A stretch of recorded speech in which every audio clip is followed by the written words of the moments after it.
Choice, your creative superpower. We have the power to manifest as we dedicate attention to our thoughts, but often miss opportunity to achieve the greatest good. Your superpower is waiting to be unleashed to unlock a fuller, more rewarding world for all. Join us every Thursday at noon Mountain Time for Choice, your creative superpower with Zoe Muro.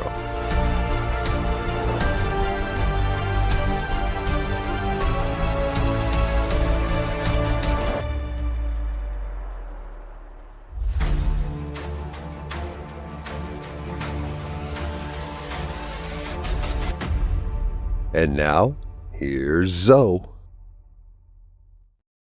Hello, folks. Welcome to the New Thought Media Network. My name is Zoe Muro, and I am delighted and honored to be your host for Choice, Your Creative Superpower, coming to you from Oakland, California, each Thursday at 11 a.m. Pacific Time, 12 noon Mountain Time.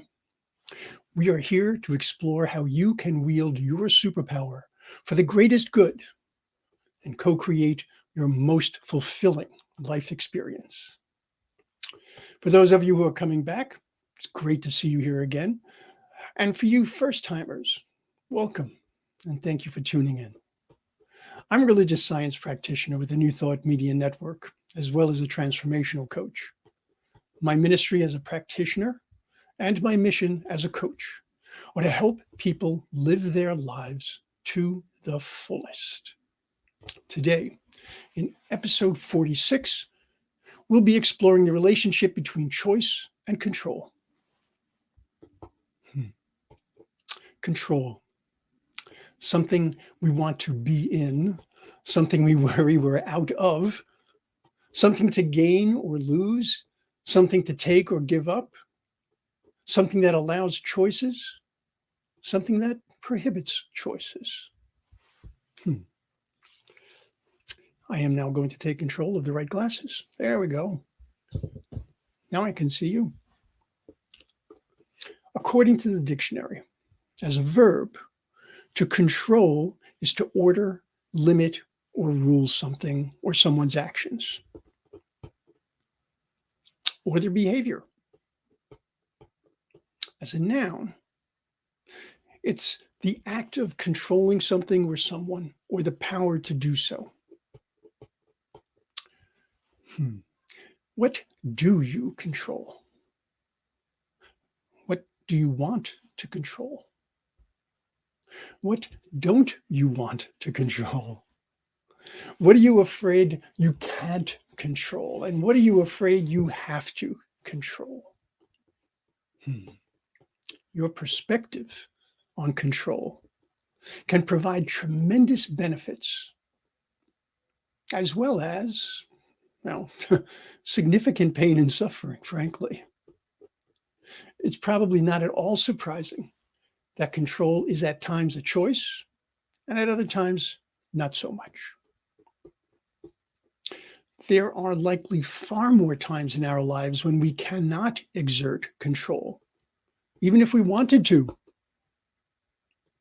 But there are also many, many times we miss out or we forget that we have an opportunity to choose. If you think back to our exploration of mindset, which was earlier this year, it's episode 25 if you want to go back and look at that. We know that how a person with a growth mindset views control is likely to be quite a bit different from someone with a fixed mindset. Now, this could mean that we see more opportunities to choose to control some aspect of our life, or that we deliberately choose not to. Just because we have a choice does not mean accepting everything that is offered or everything that is possible. One of the easiest ways to lose control in your life is to attempt to control too much. Oftentimes, we think we are in control of something and it's merely an illusion.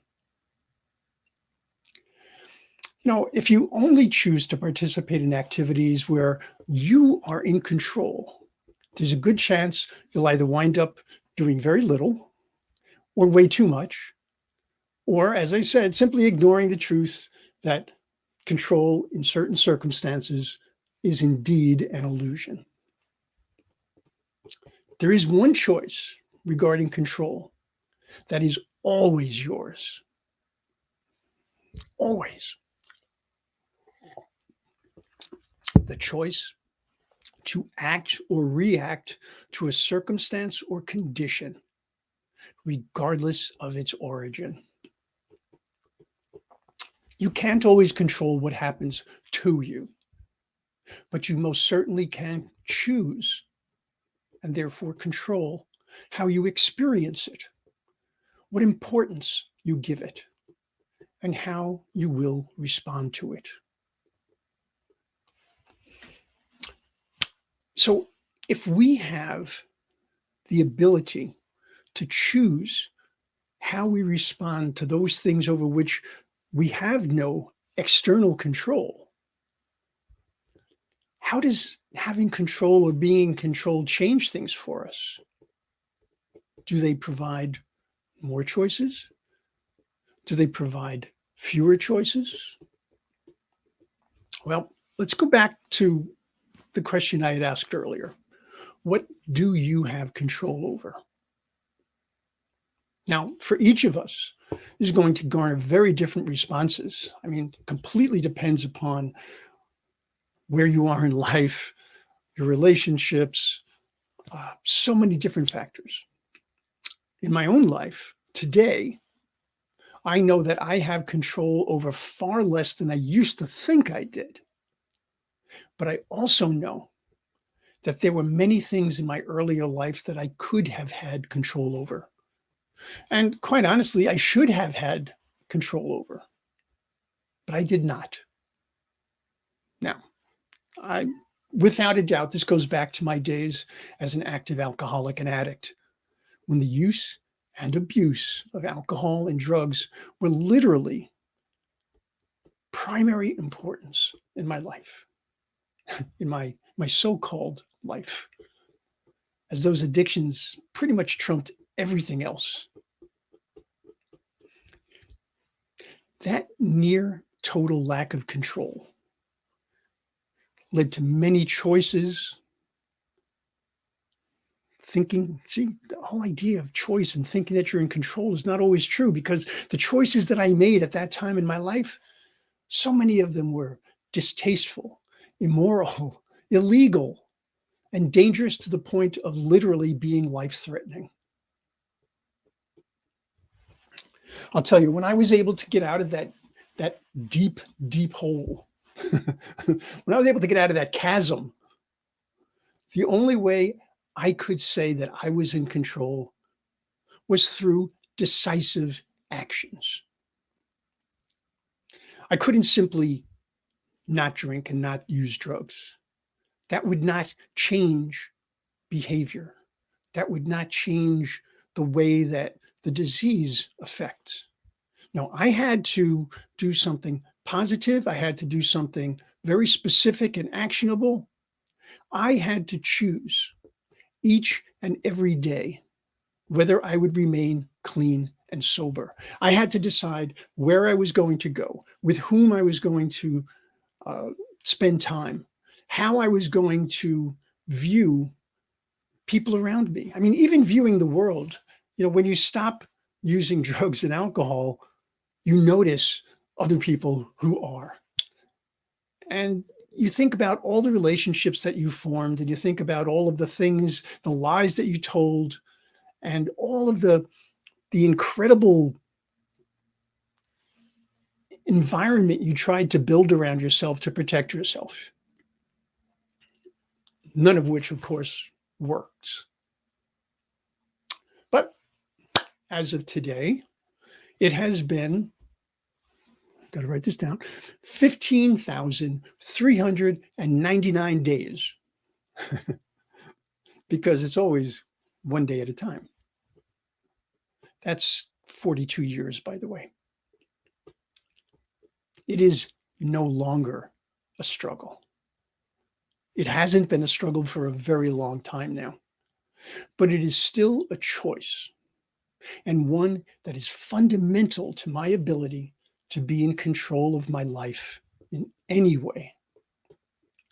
I have no doubt whatsoever that if I were to go back to drinking and my addictive ways, I would lose everything that I have gained. So the victory that I achieved, the ability to take control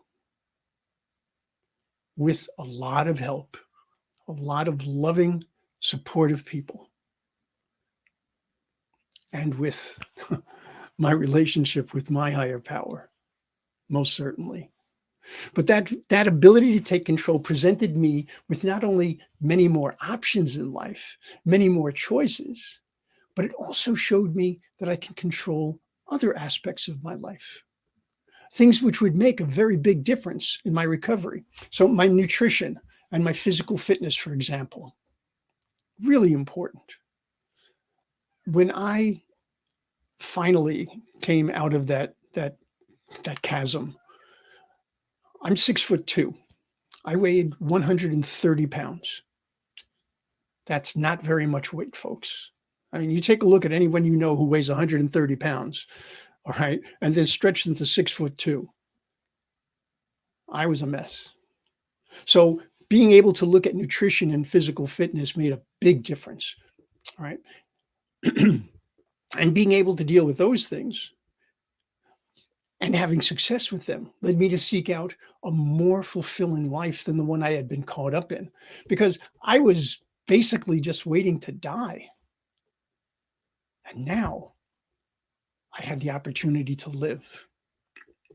So I took control of my work life, a job where I had been hiding constantly. I had 3 different offices, actually 4 different offices. And I would tell people I was in one or the other and going back and forth.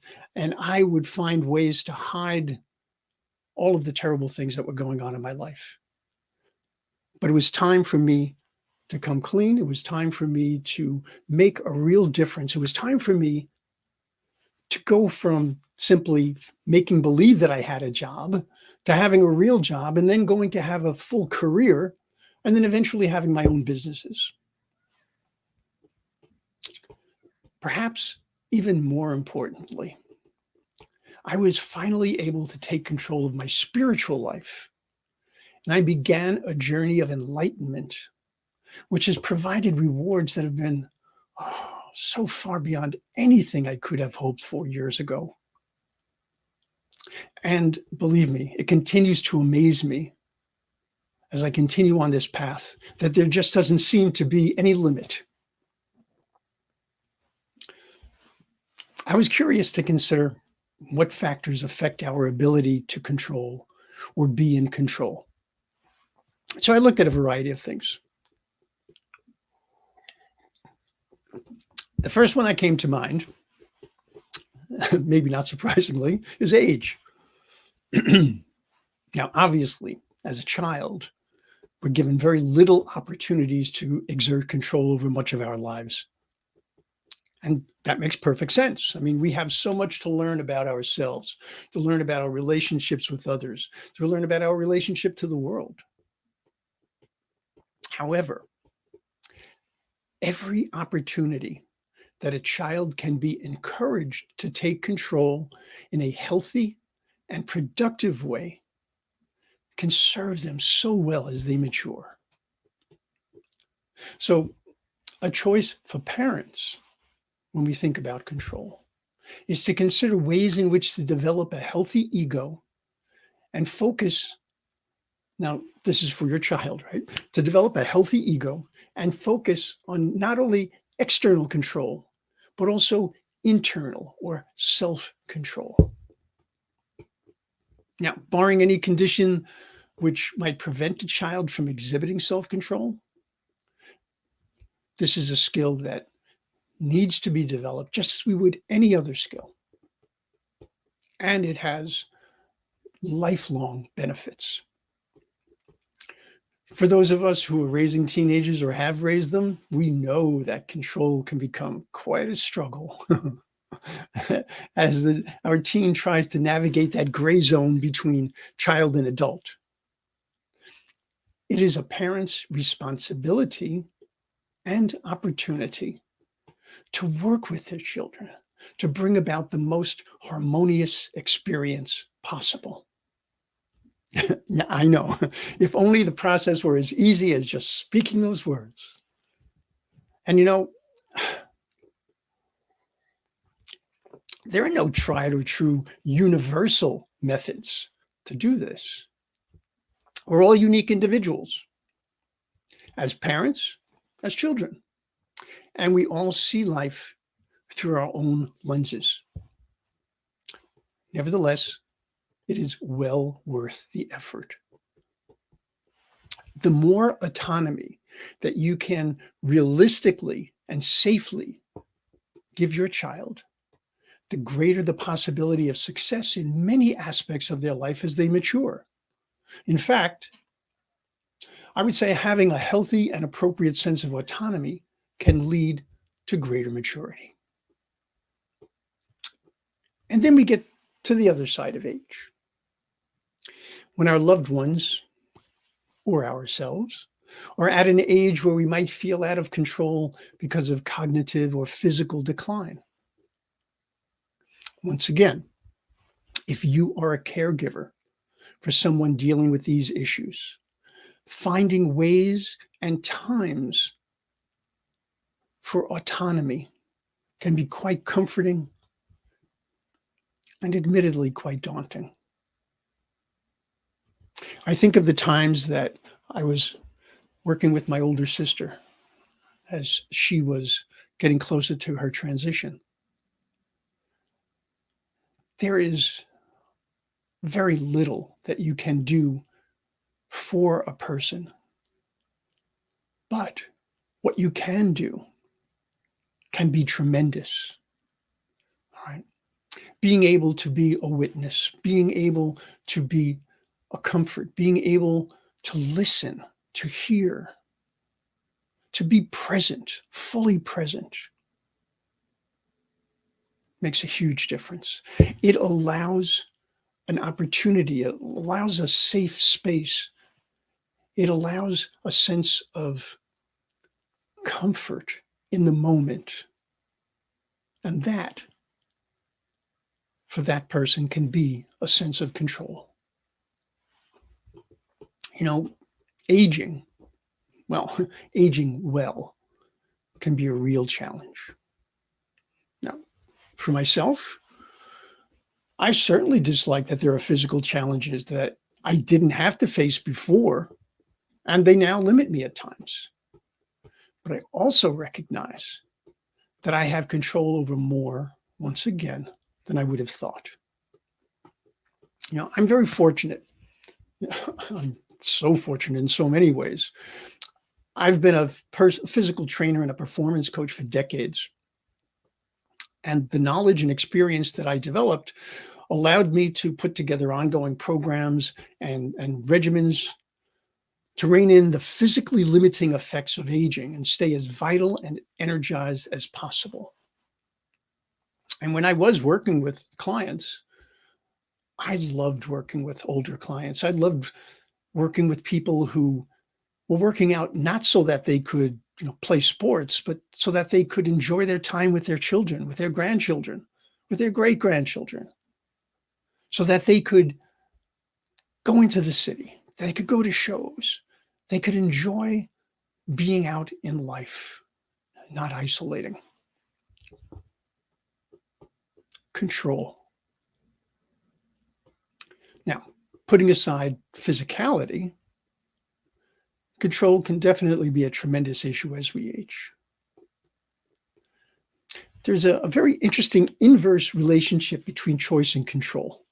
What I mean by that is the fewer choices a person feels that they have, the more they desire or even crave control. My sister the other day and I were talking about this, and she was saying that there's so much going on in her life right now that is just chaos. That she has cleaned her house top to bottom. Everything is absolutely perfect. It was her way of finding a place of control. And I can tell you certainly, as we reach a certain age, which might be the 60s for some, might be up to the 90s and even beyond for others, there are fewer choices for a number of aspects of life. Could be from where and how we work, travel, live, on and on.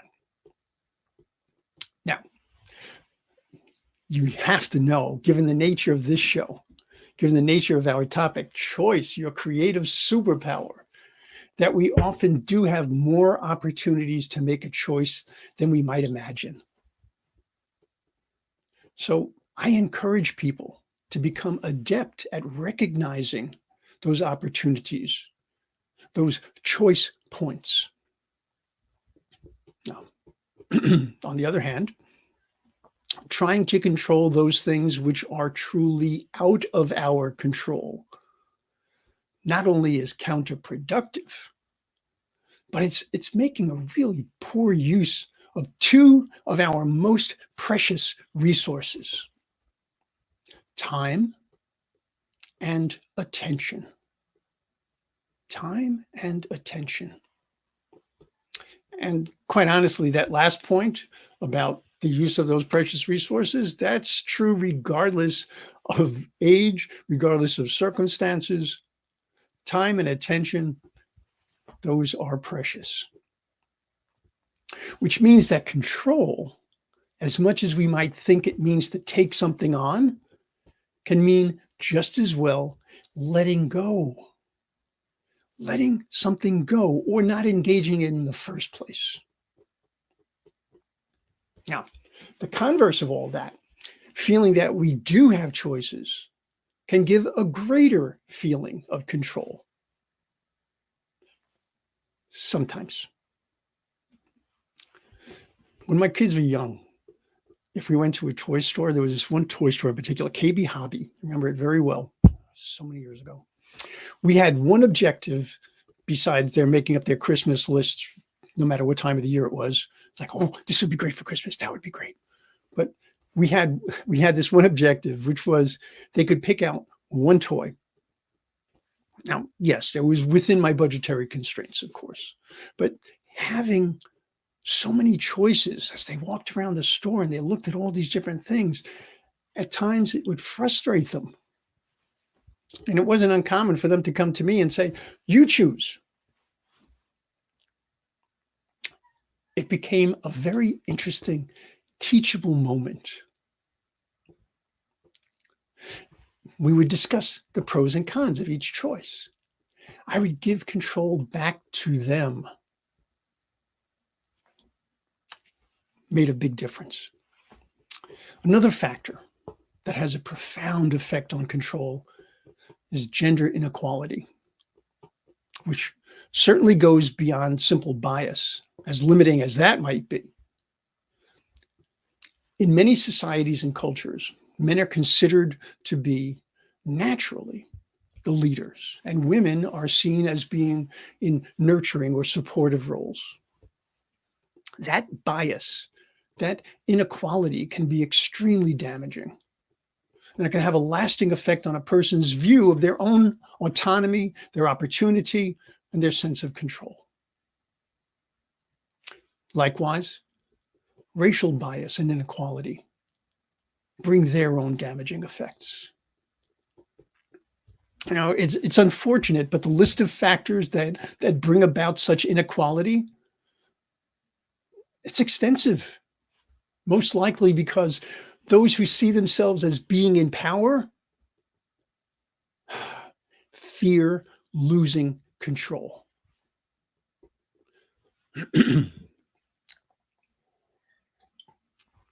There are many powerful individuals, whether because of their wealth or their position, who actually have very little control, oftentimes over themselves, their own actions. But there are those who use their power to control others. But I want you to see that there's a difference here. There's a difference between controlling and dominating. And I believe that the need for that domination does indeed stem from fear. Think about it. If a person is truly in control, there's no need to dominate. Domination requires subservience. It requires a better than and less than perspective. The Stanford Encyclopedia of Philosophy, one of my favorite websites, puts it this way. It says, domination is a kind of unconstrained, unjust imbalance of power that enables agents or systems to control other agents or the conditions of their actions. Unconstrained, unjust imbalance of power. So, let's talk about what we do control, or we certainly can control. Our thoughts. And believe me, this is not some pie in the sky concept, nor is it some, it sounds nice, but there's no practical application fairy tale. No, this is the real deal, folks. I'll give you a very small example, very silly example. Someone looks at you and says, "Ooh, boy, you're ugly." Do you believe them? And then, hide, or do you smile and thank them for expressing this so very important opinion that they just felt they had to give you? And then you just go on your merry way. You can choose what to think. You can choose to react, if at all. If you do choose to react, you get to decide the content of your response. You weren't in control of that person's opinions, perspectives, actions, or their speech. But you certainly can be in control of your reaction and your actions. Okay. Now, granted, that was a silly example, but I'm sure that you can think of many instances where something similar has happened. And before I forget, earlier I spoke of the bias and inequality that women often face. Well, there's a very interesting side that goes with that. Right? And it actually backfires on men in those same cultures and societies. Men are expected to be in control. They're expected to control. Right? So what's the problem? Well, the other day I was listening to a talk where this guy was pontificating on control. And he pointed out that if you have an emotion that's troublesome, get rid of it. This was on a website for guys. Right? I mean, guys, not just men, guys. So, troublesome emotion, get rid of it. Push it aside. Don't let it, in his words, control you. Now, I absolutely agree that letting your emotions be the sole driver in your life can be extremely detrimental. But there's that fear again, fear that you won't overcome, fear that you'll be perceived as being weak, fear that you are being perceived as less than because you've allowed your emotions.